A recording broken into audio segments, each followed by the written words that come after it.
बिस्मिल्लाहिर रहमानिर रहीम अल्हम्दुलिल्लाहि रब्बिल आलमीन वस्सलातु वस्सलामु अला सय्यिदिल मुरसलीन नबियना मुहम्मद व अला आलिहि व सहबिहि अजमाइन अम्मा बाद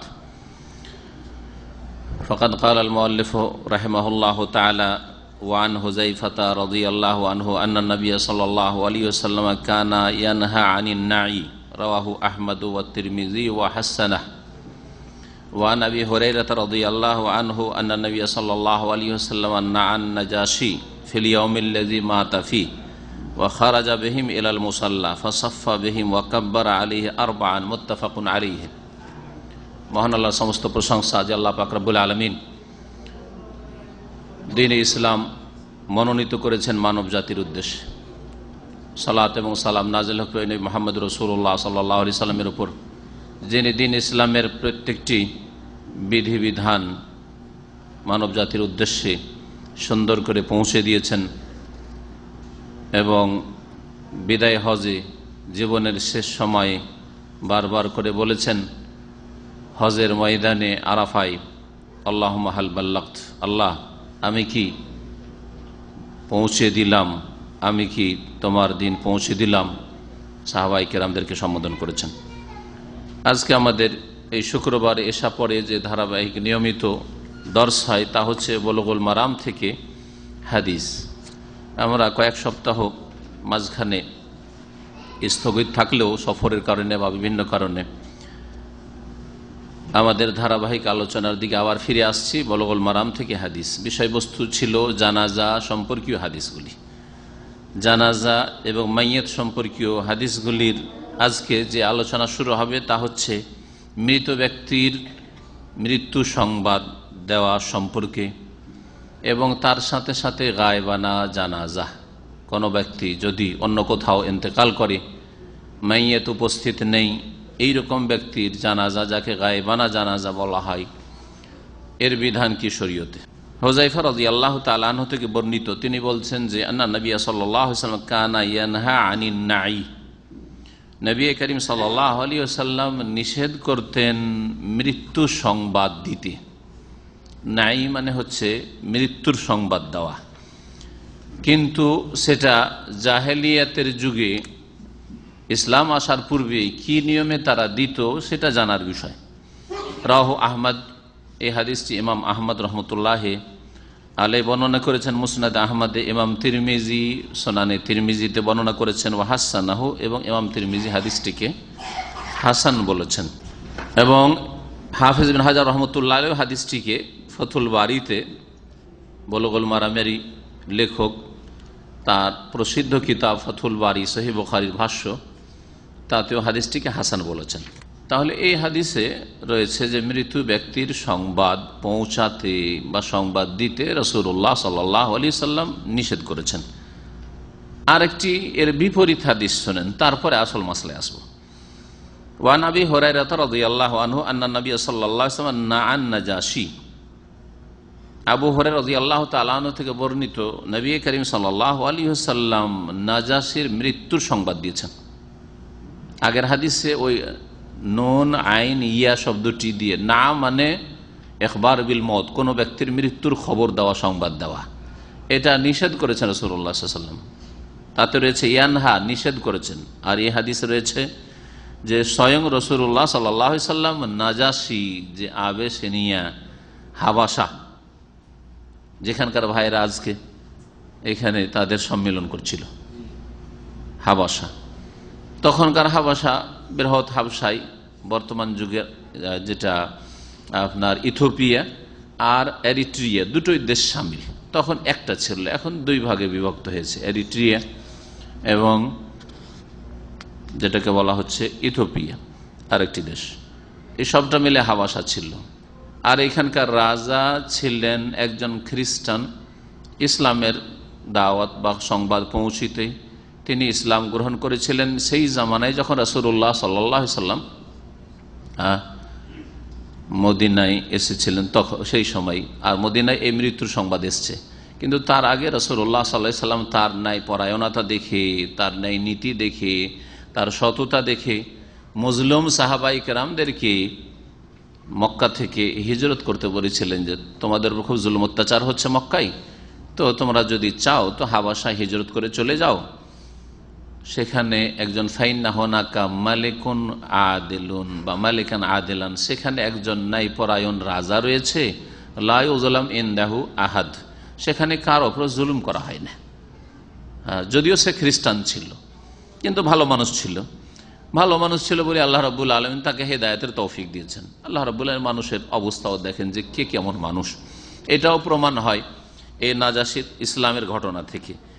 তো নবী করিম সাল্লাল্লাহু আলাইহি ওয়াসাল্লাম যখন ওহীর মাধ্যমে জানতে পারলেন তখন কোনো যোগাযোগ ব্যবস্থা ছিল না, না ডাক যোগাযোগ ছিল, আর মৃত্যুর দিনে যেই দিন মারা গেছে সেই দিন সংবাদ দেওয়া তো ডাক দিয়েও তো সম্ভব ছিল না, না ডাক যোগাযোগ ছিল, না টেলিফোন যোগাযোগ ছিল, না টেলিগ্রাম ছিল, না আর ফ্যাক্স ছিল, না আর কিছুই ছিল, কোনো যোগাযোগ ব্যবস্থা ছিল না, প্রচার মাধ্যম টিভি ছিল, রেডিও ছিল, যে সংবাদ কিছুই ছিল না। তাহলে খবর দিলেন কি করে রাসূলুল্লাহ সাল্লাল্লাহু আলাইহি সাল্লাম যে হাবাসায় যে রাজা ইসলাম গ্রহণ করেছিল একাই, আর তার জাতির লোকেরা ইসলাম গ্রহণ করেনি, সে একাই মুসলিম, তার জানাজা পড়ার কেউ লোক নেই, একাই ইসলাম গ্রহণ করেছে, অন্যরা তাকে মানে নাই, সেই ব্যক্তি মারা গেছে। ফিলিয়ম, সেই দিনেই খবরটা দিয়েছিলেন, মৃত্যুর খবর, মৃত্যুর সংবাদ, আল্লাযী মাতা ফীহি, যেই দিনে তার ইন্তেকাল হয়েছিল। তাহলে বিলম্বে নয়, ইন্তেকালের দিনেই নবী করিম সাল্লাল্লাহু আলাইহি ওয়াসাল্লাম সংবাদ দিয়েছিলেন, সাহাবায়ে কেরামদেরকে মদিনায় সংবাদ শোনাচ্ছেন যে নাজাশী মারা গেছে। এটি একটি মাসলা হলো যে নবী সাল্লাল্লাহু আলাইহি ওয়াসাল্লাম সাহাবায়ে কেরামদেরকে সংবাদ দিলেন যে আজকে নাজাশী আমাদের যে মুসলিম ভাই শাসক একা ইসলাম গ্রহণ করেছিল, মারা গেছে, একটি সংবাদ হলো। তাহলে মৃত্যুর সংবাদ দেওয়া এইরকম জায়েজ কোনো ব্যক্তির, এটা বুঝতে পারলাম এই হাদিস থেকে। 2 নম্বর যে বিষয়টি আসছে, মৃত্যুর সংবাদ দেওয়ার পরে রাসূলুল্লাহ সাল্লাল্লাহু আলাইহি সাল্লাম নাজাশীর গায়েবানা জানাজা পড়লেন। নাজাশীর মৃতদেহ হাবাসায়, আর রাসূলুল্লাহ সাহাবায়ে কেরামদের সাথে মদিনায় গায়েবানা জানাজা পড়লেন। ওয়া খারাজা বিহিম ইলাল মুসাল্লা, এবং সাহাবায়ে কেরামদেরকে নিয়ে ঈদগাহের উদ্দেশ্যে বেরিয়ে পড়লেন, ঈদগাহে গেলেন, ঈদগাহ খোলা মাঠ। তাহলে মসজিদে নববীতে জানাজার নামাজ না পড়ে ঈদগাহে খোলা মাঠে গিয়ে এই জানাজার নামাজ পড়েছেন, লাশ নেই সামনে কিন্তু জানাজা হচ্ছে খোলা মাঠে ঈদগাহে। ফাসাফা বিহিম, সাহাবায়ে কেরামদেরকে নামাজের সলাতে, জানাজার সলাতের জন্য কাতার লাইন লাগালেন। ওয়াকাব্বারা আলাইহি আরবান, এবং তার এই জানাজায় 4 তাকবীর দিলেন, 4 তাকবীরে জানাজার নামাজ পড়লেন। মুত্তাফাকুন আলাইহি, হাদিস বুখারী মুসলিমের। তো এই হাদিসের 2টি মাসলা জানলাম, একটা হচ্ছে মৃত্যুর সংবাদ দেওয়া, রাসূলুল্লাহ সাল্লাল্লাহু আলাইহি ওয়াসাল্লাম দিয়েছেন যে অমুক মারা গেছে। তাই এরকম বিভিন্ন জায়গা থেকে আমাদের যেসব বিশেষ করে পরিচিত মানুষদের খবর দিয়ে থাকে, অপরিচিত লোকের কি আর খবর দেবে, সে পরিচিত, সরাসরি পরিচিত হোক অথবা তার খ্যাতির জন্য দেখেননি তারপরে পরিচিত অমুক ব্যক্তি ইন্তেকাল করেছেন, এইরকম খবর দেওয়ার প্রমাণ পাওয়া গেল। আর 2 নম্বর বিষয় গায়বানা জানাজারও প্রমাণ পাওয়া গেল। নাই শব্দটি মৃত্যুর সংবাদ দেওয়া সম্পর্কে আরবিতে ব্যবহার হয়েছে। এ নাই কাকে বলা হয়? বলছেন হুয়াল ইখবারু বিমাউতিশ শাখসি ওয়াল ইশহারু বিহি, সেটা হচ্ছে কোনো মৃত ব্যক্তির মৃত্যুর সংবাদ দেওয়া এবং সেটা প্রচার করা, সেটা প্রচার করা। কিভাবে করতো তারা? বেআই ইউনাদা ফিন নাস, যেখানে লোকজনের সমাগম রয়েছে সেখানে উচ্চস্বরে এই সংবাদ শোনানো, যেমন মাইকিং করে শহরে শহরে আজকাল করা হচ্ছে, করা হয় না দেশে, মাইকিং করা। আন্না ফুলানা মাতা, অমুক মারা গেছে, উদ্দেশ্য লিয়াসাদু জানাজাতাহু, জানাজায় উপস্থিত হওয়ার জন্য, জানাজায় উপস্থিত হওয়ার জন্য। জাহিলিয়াতের যুগের লোকেরা কেন করত? এই ক্ষেত্রে আরো ভাষ্যকার বলছেন যে প্রথম হাদিসে যে নিষেধ করা হয়েছে সেটা হচ্ছে এমন মৃত্যুর সংবাদ দেওয়া আল্লাযী কানা ইয়াফআলুহু আহলুল জাহিলিয়া, জাহিলিয়াতের যুগের কাফের মুশরিকরা করত। কখনোই খবর দিত, সকলের খবর দিত না, যদি কোনো সম্ভ্রান্ত লোক, কোন জাদরেল মানুষ মারা গেছে, মিন আন্নাহু ইযা মাতা ফিহিম শরীফুন, কোন বড় মানুষ মারা গেছে, বাসু রাকিবান ইউনাদি ফিল কাবাইল, তাহলে একজন অশ্বারোহী ঘোড়সওয়ার কে পাঠাইতো, যাও দ্রুত কবিলাতে, বিভিন্ন গোত্রে, বিভিন্ন এলাকায় যাও আর খবর দিত, ফায়ান আহু ইলাইহিম, তাদেরকে সংবাদ শোনাতে যে অমুক ব্যক্তি মারা গেছে। ফাহাযা হুয়াল মানহি আনহু আল মুহাররাম, এটা হচ্ছে নিষিদ্ধ, তাহলে এক তো সম্ভ্রান্তদের সংবাদ দেওয়া হইতো, উদ্দেশ্য হচ্ছে বড়দের মৃত্যুর খবর দেওয়া, ছোটদের সাধারণ লোকদের খবর না দেওয়া। 2 নম্বর হচ্ছে গ্রামে গ্রামে গিয়ে, এলাকায় এলাকায় গিয়ে খবর দেওয়া। যেমন আমাদের দেশে আর একটা খবর দেওয়ার তরিকা ছিল, বিভিন্ন রকমের খবর দিত আগের যুগে, সেটা হচ্ছে ঢোল পিটিয়ে খবর দেওয়া। দেখেছেন না? দেখেন নাই? ঢোল নিয়ে চামার মুচি যারা ঢোল বাজায় ওরা বেরিয়ে গেছে, ভাড়া করে বিভিন্ন খবর দেওয়ার জন্য। এগুলো আমরা দেখেছি। ধরেন আজকে ঝড় বাতাস আছে, সুতরাং গ্রামে গঞ্জে খড়ের বাড়ি, কাঁচা বাড়ি যদি রান্না টান্না করে ঝড় বাতাসে, তাহলে আগুন লাগতে পারে, আগুন লাগে গোটা গ্রামকে গ্রাম জ্বলে যায়। তখন বলছে সকাল 10টার পরে কেউ রান্না করবে না, যারা রান্না করবে সকাল সকাল। সকাল সকাল বাতাসগুলো আমাদের দেশে কম থাকে, কিন্তু যত দিন বাড়ে ঝড় বাতাস বেশি হয়, বিশেষ করে ফাল্গুন চৈত্র বৈশাখ এইসব মাসগুলিতে। তখন এইরকম খবরগুলি দেওয়ার জন্য ঢোল বাজাইতো। মা হয়তো কোনো একটা সংবাদ দিবে, ঢোল বাজাচ্ছে, তখন গ্রামের লোকেরা বাইরে বেরিয়ে যাচ্ছে, বাড়িতে বলছে কি হয়েছে কি হয়েছে, অমুক এই কাজটা হয়েছে, এটা হয়েছে, সেই জন্য ঢোল বাজাচ্ছে। এই ধরনের যদি খবর দেওয়া হয় গ্রামে গ্রামে তাহলে নিষিদ্ধ, কারণ এইভাবে জাহেলি যুগে মৃত্যুর সংবাদ দেওয়া হইত। কিন্তু যদি উদ্দেশ্য হয় যে লোকজনকে জানানো, যাতে করে জানাজায় হাজির হয়, তাহলে কি মৃত্যুর খবর দেওয়া যাবে না? এটা হচ্ছে প্রশ্ন। এই ক্ষেত্রে অনেক লোকেরা খুব শক্ত পন্থা অবলম্বন করেছে, বাড়াবাড়ি কোনো খবর দেওয়া যাবে না। কোনো খবর দেবেন, খবর পাবে কি করে? গ্রামে গঞ্জে খবর টবর হয়তো পেয়ে যায়, শহরে মানে মোবাইল দিয়ে খবর দেন, মোবাইলে মেসেজ দেন। তা আজকে না হয় মোবাইল হলো, দিন ইসলামের মাসলা মোবাইলের যুগে মোবাইল দিয়ে সলভ করবেন, আর অন্য কোনো ব্যবস্থা নেই। যখন মোবাইল ছিল না তখন কি করে খবর দিতেন? বাড়ি বাড়ি গিয়ে খবর দেওয়া, বাড়ি বাড়ি গিয়ে অনেক সময় সম্ভব নাও হইতে পারে। তো সুতরাং উদ্দেশ্য যদি এই থাকে যে জানাজায় হাজির হওয়ার জন্য মসজিদে দাঁড়িয়ে, অথবা যেখানে একটা এখানে দাঁড়িয়ে বললো যে অমুক ব্যক্তির ইন্তেকাল হয়েছে, আর অমুক ব্যক্তির জানাজায় এতটার সময় হবে, আর অমুক গোরস্থানে দাফন হবে, এতটুকু যদি বলে, তো এটাও নিষিদ্ধ। আল্লাহু আলাম, শরীয়তে এত কঠোরতা নেই যে একেবারে খবরই দেওয়া যাবে না, এইরকম কঠোরতা নেই। কিন্তু যদি হয় যে সম্ভ্রান্ত ব্যক্তি, নেতা, চেয়ারম্যান, সেই জন্য খবর দেওয়া হচ্ছে, আর গরিব মুসলিমের মতের খবর দেওয়া হচ্ছে না, জানা যায় দুয়ার যেমন প্রয়োজন পয়সাওয়ালা লোকদের, যেমন নেতাদের, তেমন গরিবেরও দুয়ার প্রয়োজন রয়েছে মুসলিমদের, আর তাদেরও জানা যায় ওইভাবে হাজির হইতে হবে যেমন নেতাদের আর পয়সাওয়ালাদের জানাজে হাজির হতে। অন্য যে পয়সা দেখে আপনি জানাজে শরীক হবেন আর গরিব সেই জন্য জানাজে হাজির হবেন না, এটা আপনার দিনী ভ্রাতৃত্বের দাবির পরিপন্থী। দ্বিতীয় যে হাদিসটি নাজাশি রাজা সম্পর্কে, সেই হাদিস থেকে জানা যায়, ভাষ্যকার বলছেন ফিহে ইস্তেহবাব এলামে আহলিল মাইয়িত ওয়া আকারিবিহি। এই হাদিস দ্বারা জানা যায় যে মৃত ব্যক্তির যারা আত্মীয় স্বজন বা যারা পরিচিত বিশেষ করে তাদের খবর দেওয়া, আমাল্লাহ সেলা, আর যাদের সাথে সম্পর্ক আছে এদেরকে খবর, লিয়াশহাদু জানাজা, জানাজায় হাজির হওয়ার জন্য। শহরে পাশের বাসায় বাস করে মারা গেছে, খবরই রাখবে না যদি খবর না দেওয়া হয়। কী করে খবর পাবে? কেউ কারোর সাথে যোগাযোগ রাখে না, সারাদিন মানুষ নিজের পেটের জন্য ছোটাছুটি করে, সকালে বের হয়, রাত 12টায় ফিরে আসে। কেউ কারো খবর রাখে না। তারপরে বাসাতে থাকলেও কেউ কারো খবর রাখে না, কে যাচ্ছে, কে আসছে, কে এখানে বাস করে, কে বললো, কে সুখে আছে, কে দুঃখে আছে। শহরের জিন্দগিটা ঠিক এইরকম হয়ে গেছে। তো যদি সংবাদ না দেওয়া যায় তাহলে কি করে হবে? এজন্য এইরকম যদি সংবাদ দেওয়া হয়, আল্লাহু আলাম, জানা যায় লোকজনকে হাজির করার জন্য, তাহলে তাতে অসুবিধা নেই। ওয়াসসালাতু আলাইহি ওয়া দাফনুহু, সালাত আদায় করার জন্য এবং দাফন করার জন্য, হাযা মুস্তাহাব্বুন, এটা হচ্ছে মুস্তাহাব, ভালো। ওয়ালা ইয়াতানাওয়ালুহু নাহয়ু আনিন নাহি, আর যেই হাদিসে নিষেধাজ্ঞা এসেছে তার অন্তর্ভুক্ত এটা নয় যে উদ্দেশ্য যদি থাকে জানা যায় লোকজন হাজির হোক এই জন্য খবর দেওয়া। তার মানে নিষেধাজ্ঞা কখন? যদি দেখা হয় চেহারা দেখে, মুখ দেখে খবর দেওয়া হয়, যারা ওই রকম সম্ভ্রান্ত তাদের শুধু মৃত্যু সংবাদ দেওয়া হচ্ছে, তাহলে আপত্তিকর। যদি ওই রকম ঢোল পিটিয়ে গ্রামে গ্রামে খবর দেওয়া হয় তাহলে নিষিদ্ধ।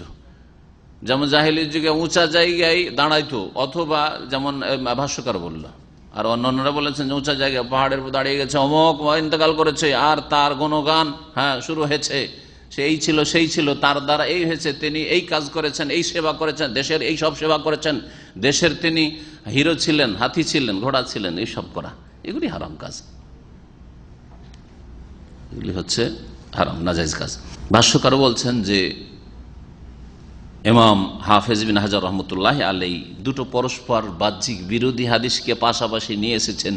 এটা তার ফিকহ, তার শরীয়তের জ্ঞানের পরিচয় এবং খুব সুন্দর কাজ তিনি করেছেন। জামা আল মুআল্লিফ হাযাইন আল হাদিসান ফি মাওদাইন ওয়া ফি গায়াতিল হুসন, খুব সুন্দরভাবে দুটো পাশাপাশি হাদিস নিয়েছেন। একটা হাদিসে নিষেধ, মৃত্যুর সংবাদ দেওয়া নিষেধ, আর একটা হাদিসে বৈধতা প্রমাণিত, নবী করিম স্বয়ং নাজাশের মৃত্যুর খবর দিয়েছেন।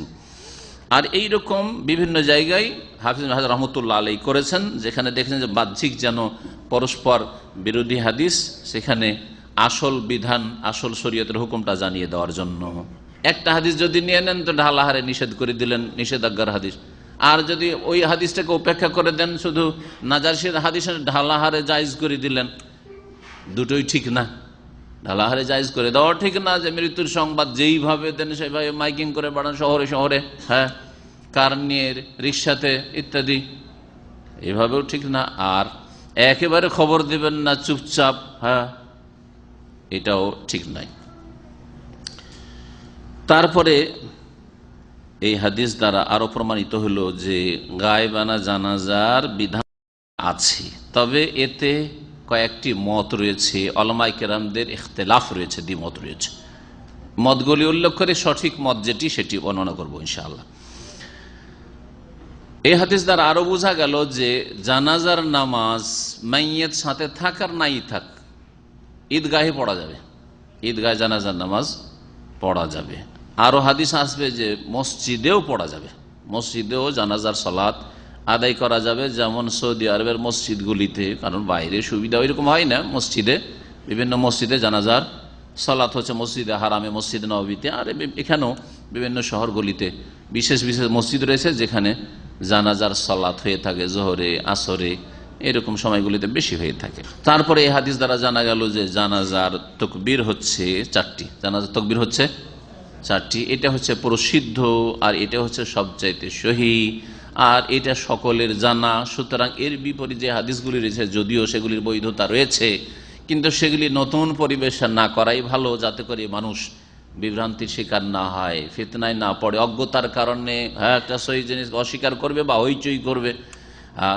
বিস্তারিত আর বলতে যাচ্ছেন ওই হাদিসগুলি, কেউ যদি বিস্তারিত জানতে চায় তো আল্লামা আলবানী রহমতুল্লাহ আলাইহির যে কিতাবুল জানায়েজ বা আহকামুল জানায়েজ, জানাজার বিধান সম্পর্কীয় কিতাবটি রয়েছে, বাংলায় অনুবাদ হয়েছে, ঢাকায় ও বইটি পেয়ে যাবেন। তাতে সবগুলি হাদিস নিয়ে আসা হয়েছে, 4 তাকবীর, 5 তাকবীর, 6 তাকবীর, আরও এই সবগুলি উল্লেখ করা হয়েছে। কিন্তু নবী করিম সাল্লাল্লাহু আলাইহি ওয়াসাল্লাম অধিকাংশ সময় 4 তাকবীরেই জানাজার সালাত আদায় করেছেন, ওইভাবেই আদায় করবেন। এই হাদিস থেকে বোঝা যায় যে মুসল্লি সংখ্যা যত বেশি হবে জানাজায় তত ভালো, আর এই উদ্দেশ্যে নবী করিম সাল্লাল্লাহু আলাইহি ওয়াসাল্লাম সংবাদ দিয়েছেন। আর এইটা হচ্ছে উদ্দেশ্য, মৃত্যুর সংবাদ দেওয়ার। আর না হলেন নিজের আপনজনদেরকে ডেকে হেঁকে চলে গেলেন আপনি জানাজায়। জানাজাতে যদি অল্প সংখ্যক লোক হয়, তারপরও 3 কাতার করাটা ভালো, 3 লাইন করবেন। আর তার বেশি করলে অসুবিধা, লোক সংখ্যা বেশি হয়েছে, 3 কাতারে সীমিত রাখতে হবে না, বেশি করেন। কিন্তু যদি ধরেন 30-40টা লোক আছে, তারপর 10টা করে 3 কাতার করেন। নবী করিম সাল্লাল্লাহু আলাইহি ওয়াসাল্লামের একটি হাদিস আবু দাউদে রয়েছে, মুসনাদ আহমদে রয়েছে, আন্না নবী সাল্লাল্লাহু আলাইহি ওয়াসাল্লাম কাল, বলছেন তিনি, মা মিন মুমিনিন ইয়ামুত, কোন মুমিন ব্যক্তি যদি ইন্তেকাল করে, ফায়ুসাল্লি আলাইহি উম্মাতুম মিনাল মুসলিমিন, মুসলিমদের একটি দল যদি তাদের জানাজার সালাত আদায় করে, ইয়াবলুগুনা ইয়াকুনু সালাসাতা সুফুফ, আর তাদের সংখ্যা যদি 3 কাতার পর্যন্ত পৌঁছে, 3 কাতারের কথা তাহলে এই হাদিসে আসলো। এই জন্য ওলামারা সংখ্যা কম হলেও জানাজায় উপস্থিতির 3 কাতার করে থাকে এই হাদিসের ভিত্তিতে। ইল্লা গফির আলাহু, 3 কাতার লোক যদি আদায় করে সালাতুল জানায়েজ, জানাজার নামাজ, তাহলে ওই মাইয়িতকে মাফ করে দেওয়া হয়, গফির আলাহু, ক্ষমা করে দেওয়া হয়। এই হাদিস দ্বারা জানা গেল যে নাজাশির ফজিলত রয়েছে, বাদশাহ রাজা হয়েও তার ফজিলত হতে পারে যদি নাই পরায়ণ হয়, বরং তাদের ফজিলত সাধারণের চাইতে বেশি। নাই পরায়ণ, নাই নীতি অবলম্বনকারী, ইনসাফ করনেওয়ালা, আল্লাহ ভীরু যদি রাজা, বাদশাহ, শাসক, খলিফা, রাষ্ট্রপতি, প্রধানমন্ত্রী হতে পারে, তাহলে তারা আমাদের মতো সাধারণ মানুষের চাইতে শ্রেষ্ঠ ফজিলত বেশি রাখে। জি হ্যাঁ, এতে কোনো সন্দেহ নেই। নবী করিম সাল্লাল্লাহু আলাইহি ওয়াসাল্লামের কাছে জিবরাইল আলাইহিস সালাম নেমে এসেছেন খবর দেওয়ার জন্য তার ইন্তেকালের। এবং তার ইন্তেকাল কোথায় হয়েছে, আর নবী করিম সাল্লাল্লাহু আলাইহি সাল্লামকে ওহী হচ্ছে আল্লাহর তরফ থেকে। এবং তার সাথে শুধু তাই নয়, নবী সাল্লাল্লাহু আলাইহি ওয়াসাল্লাম নিজের পক্ষ থেকে এই গায়বানা জানাজা পড়েন নাই, হ্যাঁ, খবর দেওয়া হয়েছে। এবং আল্লাহ ওহী মারফত নবীকে নির্দেশ দিচ্ছেন যে নাজাশির জানাজা পড়ো, নাজাশির জানাজা পড়ো। এবং নাজাশির বড় অবদান ছিল, এহসান ছিল মুসলিমদের ওপর, যারা মক্কা থেকে মজলুম নির্যাতিত হয়ে হিজরত করেছিলেন সাহাবায়ে কেরাম রাদিয়াল্লাহু তাআলা আনহুম আজমাইন।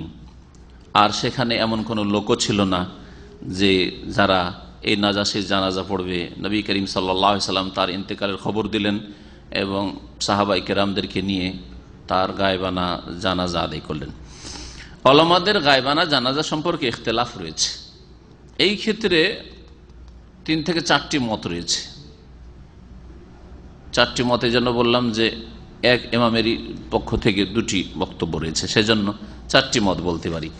প্রথম মত হচ্ছে ইমাম আবু হানিফা এবং ইমাম মালিক রাহমাতুল্লাহি আলাইহিমা, এই 2 ইমামের এবং তাদের অনুসারী মালিকি এবং হানাফিরা, তারা বলছে যে গায়বানা জানাজা নেই ইসলামে, লা তুশরা, নেই, একেবারে অস্বীকার।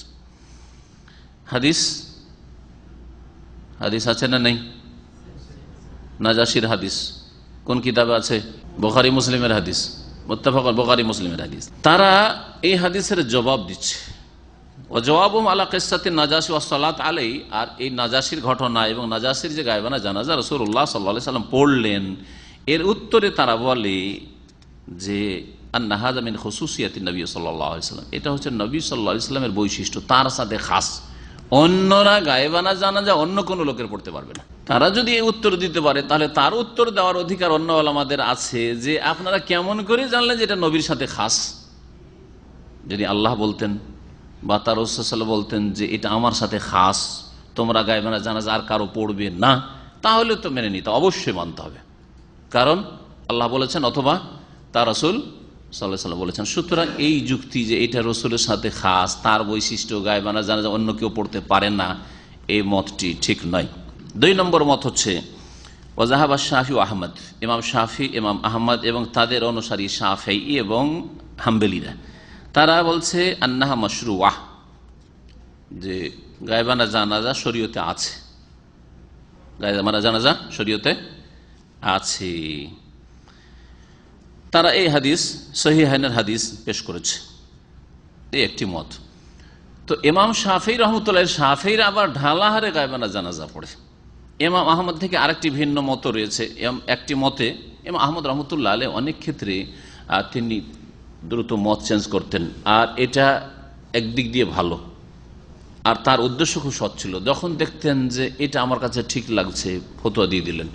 পরে দেখলেন যে না, এর চাইতে বেশি বলিষ্ঠ মনে হচ্ছে আরেকটি মত, তখন দ্রুত আল্লাহর সন্তুষ্টির জন্য আর আল্লাহর কাছে যেন আসামির কাঠ গড়ায় না দাঁড়াইতে হয়, তখন কোনো রকমের হঠকারিতা না করে যে এতদিন বলে আসলাম এখন কি করে উল্টা বলবো, এইরকম কিছু ছিল না, দ্রুত তিনি পরিবর্তন করতেন। এইভাবে অধিকাংশ মাসলা মাসাইলে দেখা যায় আহমদ রহমতুল্লাহ আলাইহি, আর তিনি সবগুলি ইমামের মধ্যে সবচেয়ে বড় মুহাদ্দিস ছিলেন। সবচেয়ে বড় হাদিসের সংকলন মুসনাদে আহমদ রয়েছে তার, যাতে 40,000 মতো হাদিস রয়েছে।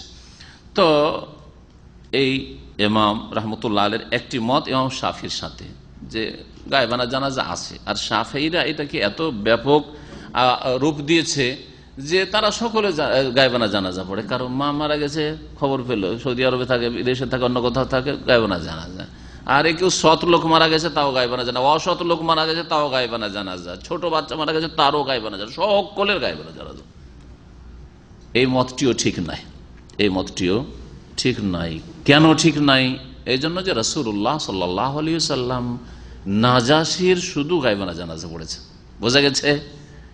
নবী সাল্লাল্লাহু আলাইহি ওয়াসাল্লামের জামানায় সাহাবায়ে কেরামরা এত সফর করতেন বিভিন্ন দেশে দ্বীনের দাওয়াতের জন্য, ব্যবসা বাণিজ্যের জন্য, তারা কি কেউ সফরে মারা যেতেন না? অবশ্যই মারা যেতেন, ঠিক কিনা? তাদের কারো গায়বানা জানাজা সাহাবায়ে কেরামরা পড়েছেন? হ্যাঁ, যে অমুক জায়গায় ইন্তেকাল করেছে, চলো কুফাতে মারা গেছে, মিশরে মারা গেছে, দামেস্কে মারা গেছে, চলো এখানে গায়বানা জানাজা পড়ি। পড়েছেন কেউ? পড়েন নাই। তাহলে এই ঢালাহারে গায়বানা জানাজা পড়া এটাও ঠিক না। আমরা এককালে দেখতাম আহলে হাদিস ওলামারাও শাফেঈ মযহাবকে খুব বেশি ফলো করত। হানাফিদের পাশাপাশি বসবাসের জন্য দেখতো হানাফিদের দলিল জয়ীফ লাগছে, তখন শাফি হয়ে যেত না। এটাও ঠিক না যে আপনার দলিল মজবুত নেই আর শাফি ঢালাহার আপনি শাফি ফতোয়ার উপর আমল করবেন, সেটাও ঠিক না। যেমন হানাফি মযহাবের মশলায় যদি দুর্বলতা থাকতে পারে অনেক মাসাইলে, তেমনি শাফি মযহাবের বহু মশলায় দুর্বলতা থাকতে পারে, এতে কোনো সন্দেহ নেই। আমাদের উদ্দেশ্য হচ্ছে আল্লাহর সন্তুষ্টি এবং রাসূলুল্লাহ সাল্লাল্লাহু আলাইহি ওয়াসাল্লামের খালেস নির্ভেজাল অনুসরণ করা। নবীকে মানবো, নবীকে মানতে গিয়ে আমরা যার সাথে হই অসুবিধে কি?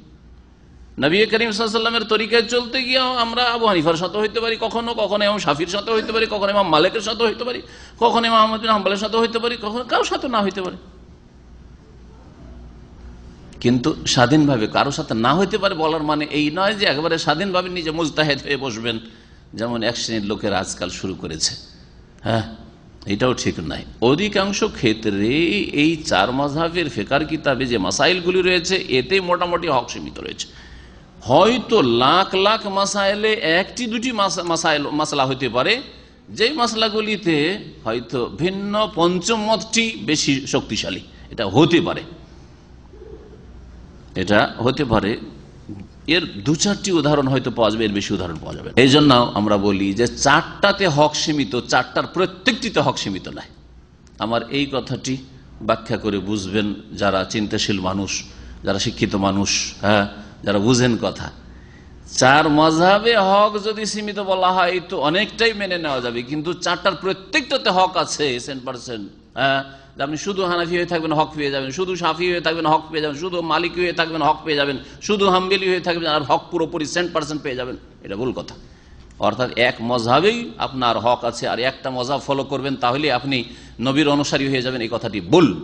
কিন্তু চারটার মধ্যে যদি তলাশ করেন তাহলে আপনি অবশ্যই হকগুলি পেয়ে যাবেন।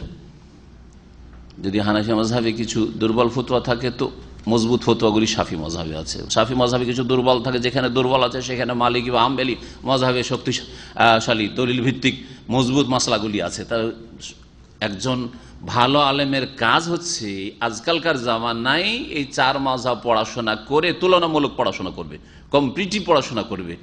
তুলনামূলক পড়াশোনা করার পরে চারটার মধ্যে যেটা দলিলের কাছাকাছি, কোরআনের আয়াতের কাছাকাছি, রসুলের হাদিসের কাছাকাছি, সাহাবায়ে কেরামদের আমলের কাছাকাছি, সেই অনুযায়ী ফতোয়া দেবে। একেবারে স্বাধীন হয়ে আবার ইজতিহাদ শুরু করবে, এটাও ঠিক নয়। আর অন্ধ অনুসরণ করবে কোনো একটা তরিকার মযহাবের, এটাও ঠিক নয়। দুই দিকে ভুল রয়েছে আর মাঝখানে হক রয়েছে। আল্লাহ পাক যার বুঝার তৌফিক দান করেন।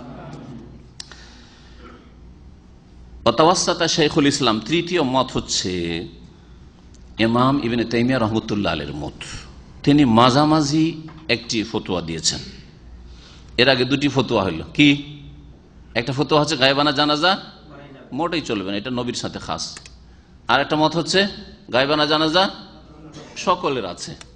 মাঝামাঝি কি বলছে? ইনকান আল গায়েব লাম ইউসাল্লা আলাইহি, যদি এই মৃত ব্যক্তির জানাজা না পড়া হয়ে থাকে, বিনা জানাজায় দাফন হয়ে গেছে, অথবা লাশ নিখোঁজ, মারা গেছে কিন্তু লাশ পাওয়া যাচ্ছে না, হ্যাঁ, তার জানাজা হয়নি, জানাজা পড়বেন না? পড়বেন না? না আশা করে বসে থাকবেন কোনোদিন যদি ওর লাশ পাই তাহলে জানাজা পড়বো? হ্যাঁ, এরোপ্লেন দুর্ঘটনা হয়েছে আর সব লোকজন মারা গেছে, তাদের কোনো অস্তিত্বই পাওয়া যায়নি, কিচ্ছু পাওয়া যায়নি, হ্যাঁ, তাহলে কি জানাজা হবে না?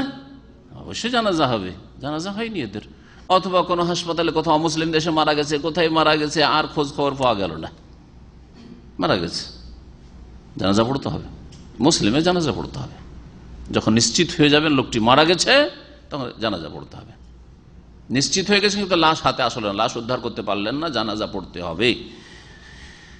এটি যুক্তিসঙ্গত, দলিল ভিত্তিক এবং যুক্তিসঙ্গত। ইনকানাল গায়েব লাম ইউসাল্লা আলাইহি, অনুপস্থিত মৃত ব্যক্তির যদি জানাজা না হয়ে থাকে, মিসল নাজাসি, নাজাসির মতো। দলিল ওই নাজাসির ওই হাদিস। নাজাসির জানাজা পড়ার লোক যদি আবেসিনিয়ায় হাবাসায় থাকতো তাহলে নবী সাল্লাল্লাহু আলাইহি ওয়াসাল্লাম গায়বানা জানাজা পড়তেন না হয়তো। যেমন অন্য সাহাবায়ে কেরাম অন্য জায়গায় মারা গেছে, তাদের জানাজা হয়ে গেছে ওখানে, সুতরাং মদিনায় আর গায়বানা জানাজা তাদের হয়নি। জি। ওয়াইন কান কাদ সুল্লি আলাইহি, আর যদি তার সালাত জানাজা হয়ে বিদেশে জানাজা হয়ে গেছে, মারা গেছে সৌদি আরবে, এখানে জানাজা হয়ে গেছে, বাংলাদেশে গায়বানা জানাজা পড়বেন তার? আত্মীয় স্বজন না গায়েবানা জানাজার কোনো দরকার নেই, সেখানে দোয়া করবেন।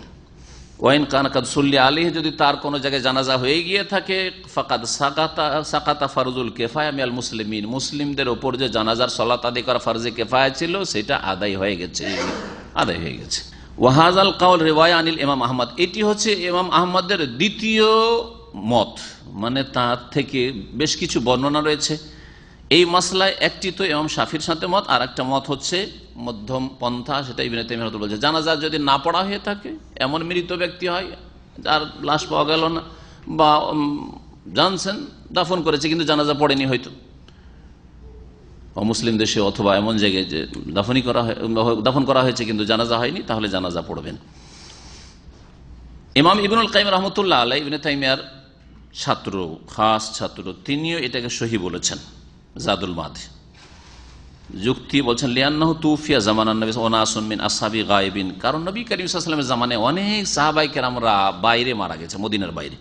ওয়ালাম ইয়াসবুত আনহু, নবী সাল্লাল্লাহু আলাইহি ওয়াসাল্লাম থেকে প্রমাণিত নয় আন্নাহু সাল্লাল্লাহু আলা আহাদি মিনহুম সালাতাল গায়ব, কারো গায়বানা জানাজা পড়েনি, কারো গায়বানা জানাজা রাসূলুল্লাহ পড়েনি। ফাস সালাতু হুনা ওয়াজিবা, সালাত কোথায় পড়বেন গায়বানা জানাজা?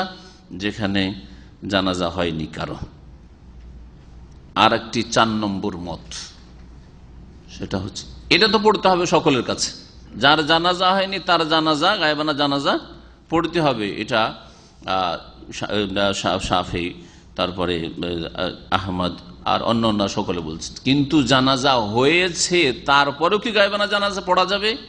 এই ক্ষেত্রে ইবনে তাইমিয়া রাহমাতুল্লাহ আলাইহি একটি সুন্দর মত পেশ করেছেন, আর তারও দলিল হচ্ছে এই একটি হাদিস ছাড়া অন্য কোনো হাদিসই নেই দলিল। ওই হাদিস থেকে বিভিন্ন দৃষ্টিভঙ্গি নিয়ে ইস্তেদলাল দলিল পেশ করা হয়েছে।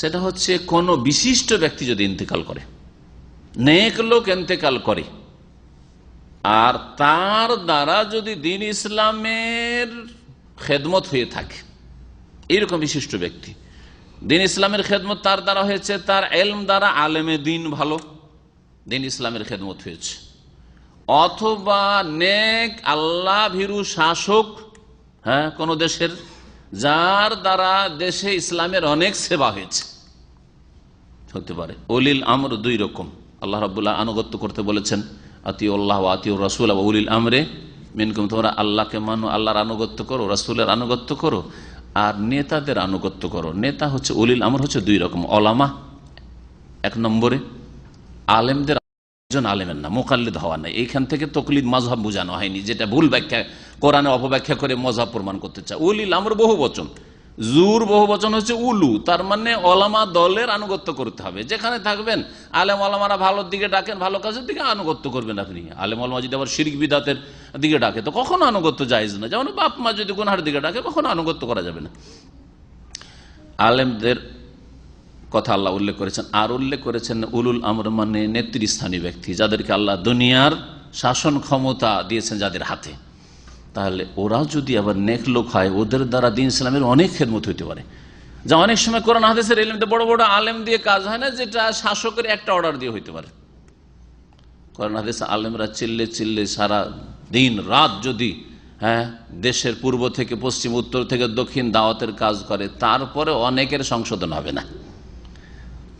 কারা সংশোধন করবে? যারা আল্লাহকে ভয় করে, পরকাল সম্পর্কে চিন্তাশীল, তারা আলেমদের খেদমত থেকে উপকৃত হবে। আর যারা অসৎ লোক, চোর, ডাকাত, বেহায়া, বেপরদা মহিলা, আর তারপরে পাপের কামনা বাসনা যাদের অন্তরে, যাদের সংশয়ের রোগ আছে, তারপরে কুপ্রবৃত্তি শাহওয়াতের রোগ আছে, এসব লোককে ঠিক করার জন্য কি লাগবে? সুলতান, শাসন ক্ষমতা লাগবে। এই খেদমতটা যদি কোনো সরকার করে, কোনো শাসক করে, কোনো রাষ্ট্রপতি, প্রধানমন্ত্রী, কোনো মন্ত্রী, কোনো দায়িত্বশীল করে, কোনো ডিসি, ডিএম ইত্যাদি যদি করে, তাহলে তার গায়বানা জানাজা পড়া যেতে পারে, তার গায়বানা জানাজা পড়া যেতে পারে।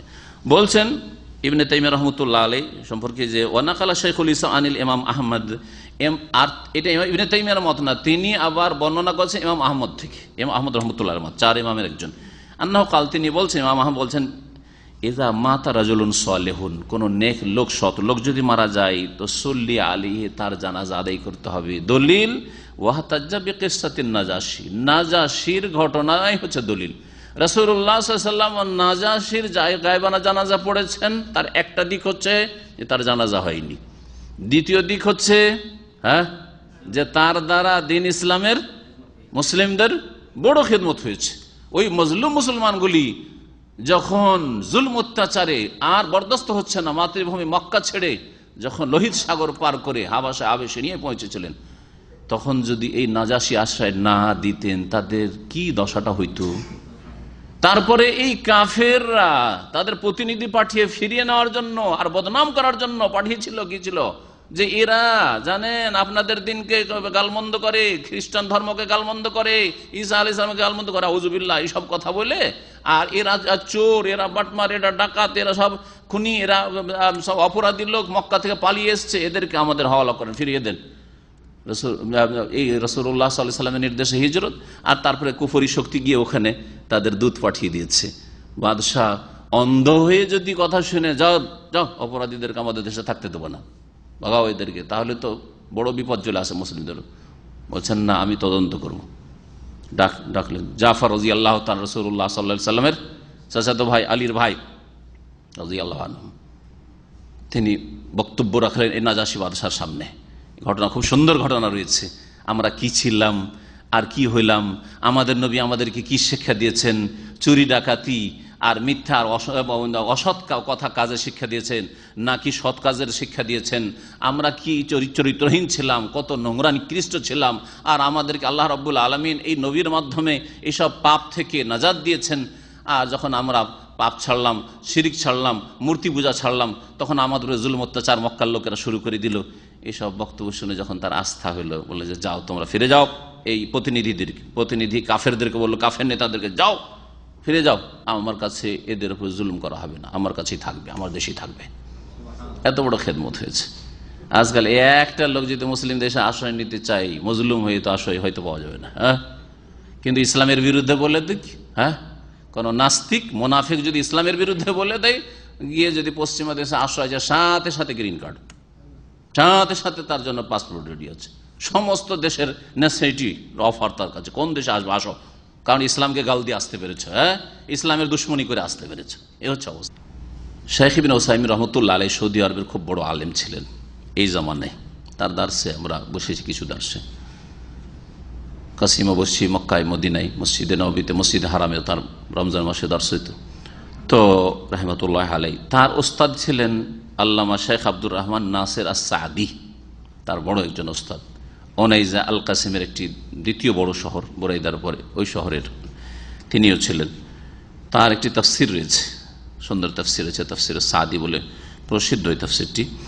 তো তিনিও এই ব্যাখ্যাটিকে, এই বিশ্লেষণকে, যেটা ইবনে তাইমিয়া রাহমাতুল্লাহ আলাইহি ইমাম আহমদ থেকে বর্ণনা করলেন, এটিকে পছন্দ করে ওয়ারাজ্জাহা হাযা তাফসিল, এই বিস্তারিত মাসলাটিকে যা ব্যাখ্যা করে বলা হইল সেটিকে প্রাধান্য দিয়েছেন, যে এটাই ঠিক, যে কোনো বিশিষ্ট ব্যক্তি, নেক ব্যক্তি, বিশেষ করে যাদের দ্বারা দিন ইসলামের খেদমত হয়েছে, আলেম হোক অথবা ভালো নেক শাসক হোক, তাদের গায়েবানা জানাজা পড়া যাবে। আর বলছেন যে ওয়া আলাইহিল আমালু ফি নাজদ, আর এর উপর আমল রয়েছে নাজদে। আলে সৌদের প্রথম নেতৃত্ব ছিল নাজদে, মানে রিয়াজের আশেপাশে, আর তারপরে তখন ধীরে ধীরে গোটা দেশে তাদের আলহামদুলিল্লাহ আল্লাহ পাক রব্বুল আলামিন নেতৃত্ব দান করেন, আর তারপরে তখন এই দেশের নাম হয় সৌদি আরব। সৌদি আরব। তো এখানকার ওলামাদের আমল এইরকমই রয়েছে, যে কোনো নেক লোক মারা গেলে, বিশিষ্ট ব্যক্তি যার দ্বারা দিন ইসলামের সেবা হয়েছে, এরকম লোক ইন্তেকাল করলে গায়বানা জানাজার হুকুম হয় বা জানাজা পড়া হয়। ফাইন্নাহুম ইউসাল্লুনা আলা মান লাহু ফাযলুন ওয়া সাবিকা, এখানে গায়বানা জানাজা ওই সব লোকদের বিশেষ করে পড়া হয় যাদের ফজিলত রয়েছে আর যাদের ইসলামের ক্ষেত্রে অনেক অবদান রয়েছে মুসলিমদের উপর। ওয়ায়াতরুকুনা মান আদাহু, আর সাধারণ লোকদের গায়বানা জানাজা পড়া হয় না। আর এই গায়বানা জানাজাও বিশিষ্ট ব্যক্তিদের কোনো ওয়াজিব না, জানাজা হয়ে গেছে, যে দেশে হয়ে গেছে, যথেষ্ট হয়ে গেছে, ফরজে কিফায়া আদায় হয়ে গেছে। যদি আদায় করা হয় গায়বানা জানাজা তো মুস্তাহাব। সুতরাং বিশিষ্ট কোনো আলেমের সংবাদ পেলেন যে ইন্তেকাল করেছে, বিশিষ্ট কোনো নেক শাসকের সংবাদ পেলেন ইন্তেকাল করেছে, তার গায়বানা জানাজা পড়া হচ্ছে মুস্তাহাব। ইমাম ইবনুল কাইয়িম রাহমাতুল্লাহ আলাইহি বলছেন আসাহুল আকওয়াল হাযা তাফসিল, এটা হচ্ছে যতগুলি 4টি উক্তি বলা হলো এর মধ্যে সবচেয়ে বেশি সহি।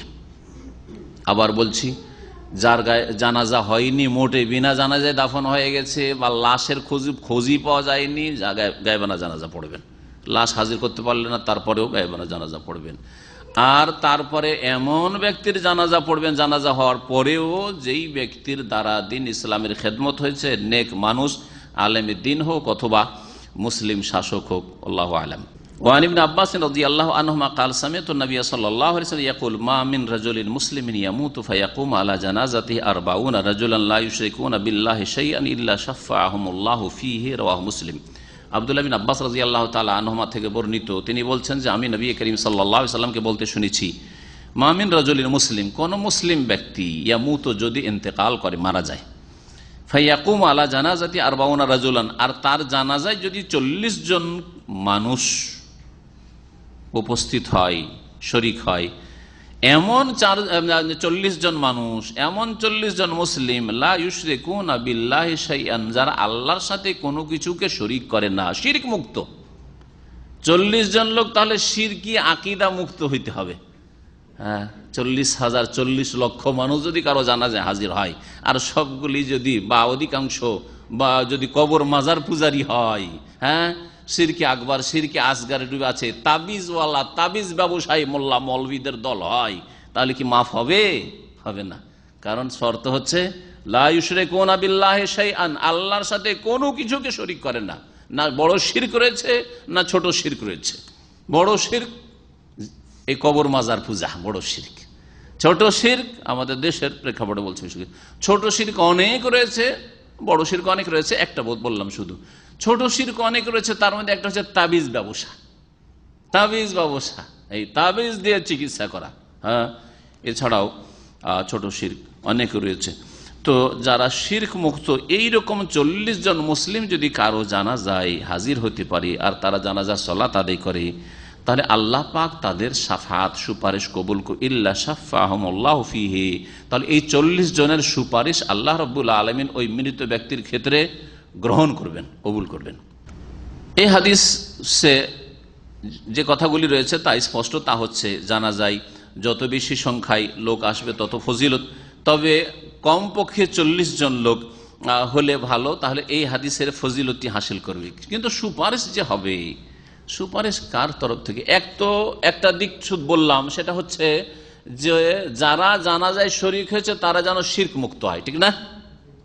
আর একটা দিক গুরুত্বপূর্ণ, যেই লোকটি মারা গেছে, যার জানাজায় লোকেরা, মৃত ব্যক্তি যার জানাজায় লোকেরা শরীক হয়েছে, সেই ব্যক্তিকেও শিরক মুক্ত হইতে হবে কি হবে না?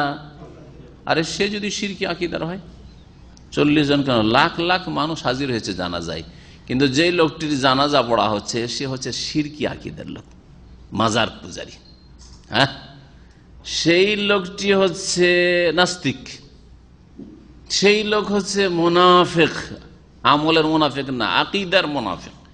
হ্যাঁ, সেই লোক হচ্ছে বেনামাজি, সেই লোক হচ্ছে সেকুলারিজমে, ধর্ম নিরপেক্ষতায় বিশ্বাসী।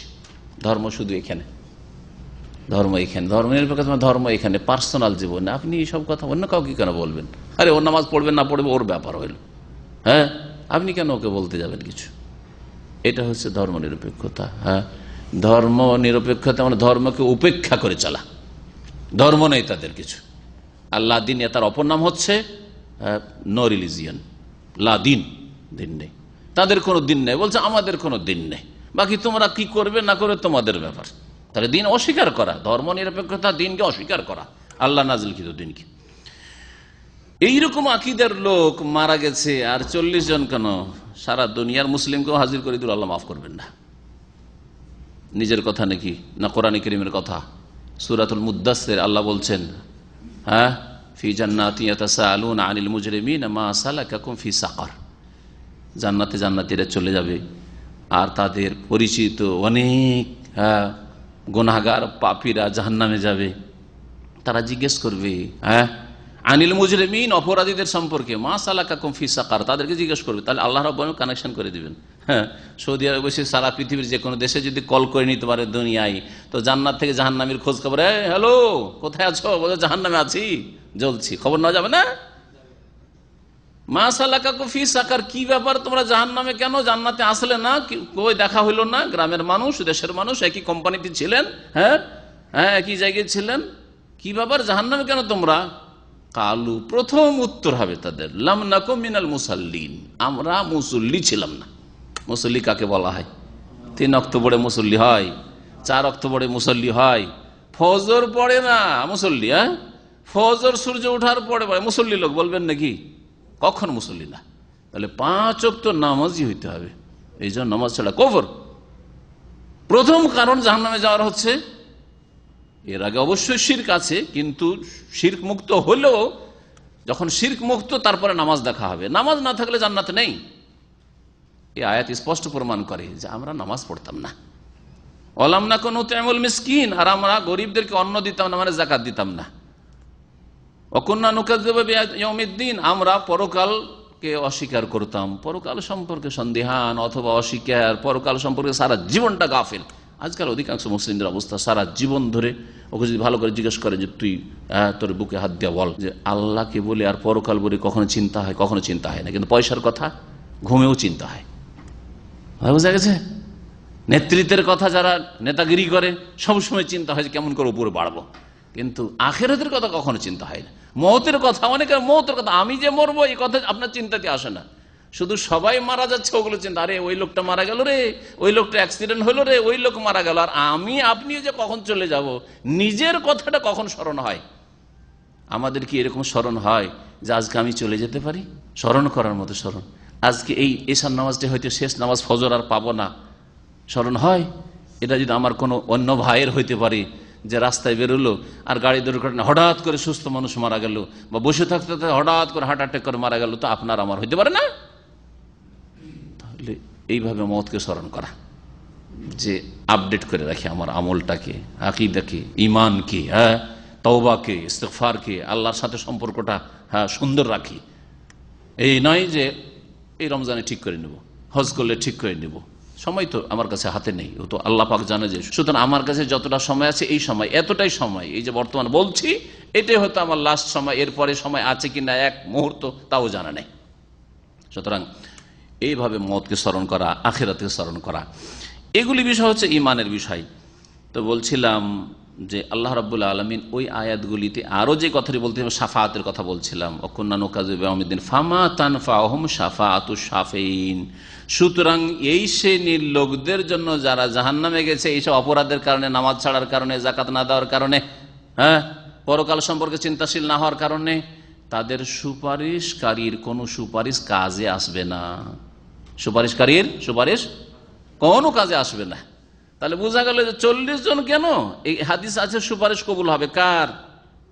হ্যাঁ সুপারিশকারীরাও শিরক মুক্ত হইতে হবে, আর যার জন্য সুপারিশ করা হচ্ছে তারও শিরক মুক্ত হইতে হবে। যারা সুপারিশ করছে তারাও যেন মুওয়াহ্হিদ হয়, তাওহীদ প্রতিষ্ঠাকারী হয়, আর যার জন্য আল্লাহর কাছে সুপারিশ করেছে, আল্লাহ তুমি এর গুনাহ খাতা মাফ করে দাও, আল্লাহ মাগফির আইয়ানা ওয়া মাইয়াতানা ওয়া শাহিদানা ওয়া গায়িবানা ওয়া সগীরানা ওয়া কবীরানা ইলা আখিরি, আল্লাহ মাগফির লাহু ওয়ারহামহু ওয়া আফিহি। এই যে দোয়া, আল্লাহকে মাফ করো, এই করো, এই করো, জান্নাত দাও, জান্নাত দাও, জাহান্নাম থেকে রক্ষা করো, এই যে দোয়া করছেন এর হকদার হইতে হবে, জাহান্নাম থেকে বাঁচার যোগ্য হইতে হবে, জান্নাত পাওয়ার হকদার হইতে হবে। সেটা হচ্ছে শিরক মুক্ত থাকা, নামাজি হওয়া। শিরক মুক্ত আর নামাজি হওয়ার পরে যদি ভুল ভ্রান্তি থাকে, গোনাহ থাকে, তাহলে সেই ক্ষেত্রে কাবিরা গোনাও থাকে, তো সুপারিশ কবুল হবে ইনশাআল্লাহ তাআলা। সুপারিশকে একেবারে অস্বীকার করাও গুমরাহি, আর সুপারিশ মানে একবারে যে কোনো অপরাধ করে যান সুপারিশ কবুল আর জান্নাত, এটাও গুমরাহি, এটাও গুমরাহি। তাই ভাষ্যকার বলছেন লাবুদ্দা ইয়াকুনাল মুসাল্লা আলাইহি, যার জানাজার নামাজ পড়ছেন তার জন্য আবশ্যক সে যেন মুসলিম হয়, ইসলামকে টিকিয়ে রাখা, ঈমান ভঙ্গকারী বিষয় তার মধ্যে না থাকে। ফাল কাফিরু লা তুকবালু ফিহি শাফাত, কাফেরের জন্য কোনো সুপারিশ কবুল হয় না। যে শিরিক করে সে কুফরি করে, যে নামাজ ছাড়ে সে কুফরি করে। এইরকমই যে কোনো মানুষ এমন কিছু করে যেগুলির মাধ্যমে তার ঈমান ভঙ্গ হয়। ঈমান ভঙ্গকারী 10টি প্রসিদ্ধ বিষয় রয়েছে, যে সম্পর্কে আমাদের একাধিক আলোচনা রয়েছে। নতুন ভাইয়েরা শুনছেন তারা ওই আলোচনাগুলি আপনারা শুনে নিতে পারবেন। যদি কোনো ব্যক্তি শিরকি আকীদা রাখে, কুফরি করে, নাস্তিক, বা কবর মাজার পূজারী, তারপরে আল্লাহর কাছে সুপারিশ করেছেন জানাজা পড়ে, তাহলে তার হুকুম কি? ভাষ্যকার বলছেন ওয়া দুআউ লাহু বিল মাগফিরাতি ইতিদাউন ওয়া যুলমুন ফি দুআ। মুশরিকের জন্য দোয়া করা, কাফেরের জন্য দোয়া করা, বেনামাজির জন্য দোয়া করা, এগুলি হচ্ছে যারা ঈমান ভঙ্গ করেছে নিজের, তাদের জন্য দোয়া করা, আল্লাহ এদেরকে মাফ করে দাও, আল্লাহ এদেরকে জান্নাত দাও, এটা হচ্ছে বাড়াবাড়ি জুলুম দুআয়, সীমা লঙ্ঘন করা। আল্লাহ বলছেন ফামা তানফাহুম শাফাআতুশ শাফিঈন, সুপারিশকারীর কোন সুপারিশ তাদের কাজে আসবে না। সূরাতুল মুদ্দাসসির আয়াত নম্বর 48। আল্লাহ রাব্বুল আলামিন যেন আমাদেরকে কোরআন এবং হাদিস জানার, মেনে চলার, আমল করার তৌফিক দান করেন। আল্লাহ রাব্বুল আলামিন যতদিন আমাদের দুনিয়ায় রাখবেন যেন সুস্থ রাখেন, শান্তিতে রাখে, নিরাপদ রাখেন।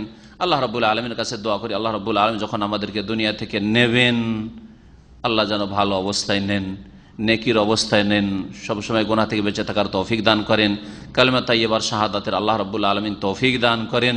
আল্লাহ রাব্বুল আলামিন যেন আমাদের জান্নাতুল ফিরদৌস দান করেন, নবী করিম সাল্লাল্লাহু আলাইহি সাল্লামের শাফাআত দান করেন, নবী সাল্লাল্লাহু আলাইহি সাল্লামের হাউজে কাউসার থেকে পানি দান করেন। আল্লাহ রাব্বুল দিন দুনিয়ার বালা মুসিবত থেকে, বিপদ আপদ থেকে আল্লাহ যেন আমাদের হেফাজত করেন। যেসব ভাইয়েরা বিশেষ করে হাজির হয়েছেন, যেসব বোনেরা বিশেষ করে হাজির হয়েছেন সরাসরি এখানে আজকে ইসলামিক সেন্টারে অথবা অনলাইনে, আল্লাহ পাক তাদের যেন হেফাজত করেন, তাদের দুনিয়ার ফিতনা থেকে বাঁচিয়ে রাখেন, ইমানের ফিতনা থেকে, ইমান হরণকারী ফিতনা থেকে, ইমান দুর্বলকারী ফিতনা থেকে আল্লাহ যেন বাঁচিয়ে রাখেন। আল্লাহ রাব্বুল আলামিন সমস্ত রকমের বালা মুসিবত থেকে আমাদের পরিবার পরিজন, আত্মীয় স্বজন, মুসলিম ভাই বোনরা যে যেখানে আছেন আল্লাহ যেন হেফাজত করেন। সুবহান রাব্বিকা রাব্বিল ইজ্জাতি আম্মা ইয়াসিফুন ওয়া সালামুন আলাল মুরসালিন ওয়াল হামদুলিল্লাহি রাব্বিল আলামিন।